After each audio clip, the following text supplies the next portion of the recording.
Welcome to Allowed to Talk, and today I want to talk about the mistakes I made when I found out the truth of why I felt so violated after being around a certain in-law.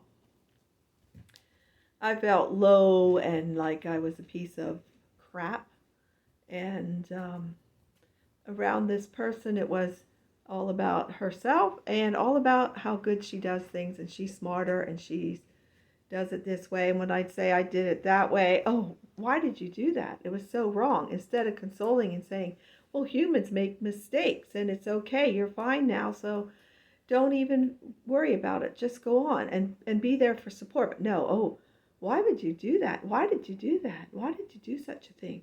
And when I got upset, and even way before I found out about very cruel people, which are considered narcissistic, personality disorder, which I can't diagnose, but she's very cruel and heartless because of what she did to me about my marriage. Because as a child, I grew up around a lot of infidelity in my family, uncles, aunts, and some of my siblings, some of their wives or husbands, especially my oldest sister, who I believe was love bombed at first, and then after she married him, he gaslit her a lot and told her it's always her that's the problem about anything and everything. But the mistake I made after I healed was that I went and blasted it everywhere. I put it on Facebook. I made YouTube videos. I told my family this is what happened. I figured it out, that she's just a very cruel person, or I went to narcissistic personality disorder because I believe that only someone that's that cruel could do such things. Actually attacked me with gaslighting about things that I told her in confidence that truly was a problem from my childhood, with infidelity, with other things that people did in my family, and that my childhood was different and I didn't have the same treatment because of my older brother moving home when I was only 7 years old. And my mom, when I spoke up and said I didn't want 4 other children there, she slapped me and said, I have no say, I'm to be seen and not heard. And then when I cried my eyes out, she did hold me and played with my hair, but she didn't really talk to me or console me or say, why don't you help me with these kids? She just made me believe that I had to do everything right and be a human doer instead of a human being. Because my brother's wife was cheating on him constantly because she had a sex addiction.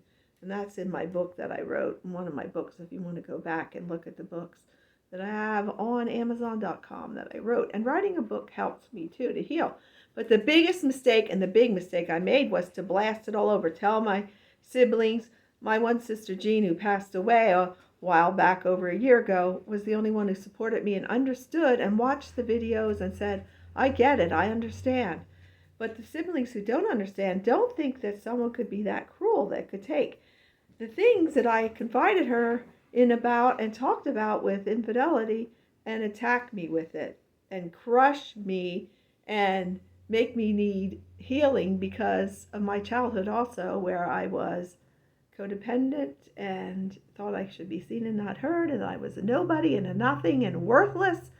And when you look to your parents for that love that God gives you, which I know my identity through God and through my Lord and Savior Jesus, but you look for that as a child. But the big mistake, like I'm trying to explain in this show today, is that I went and told them. I should have healed, learned more about healing, how to heal from complex post-traumatic stress disorder, which is really complex post-traumatic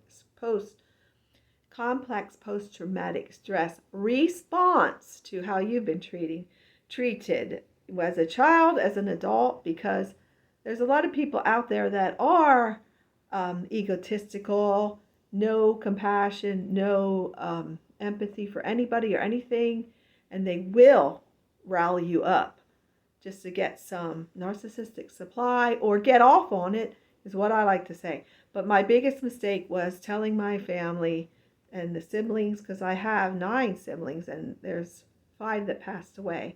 There's still 4 living, and Jean passed away too. So there's the ones that don't believe it could be, because like they always say, like the enablers, she's always so nice to me.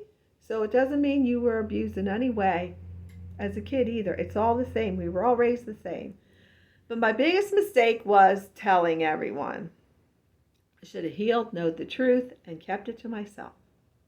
And I hope you're having a wonderful day.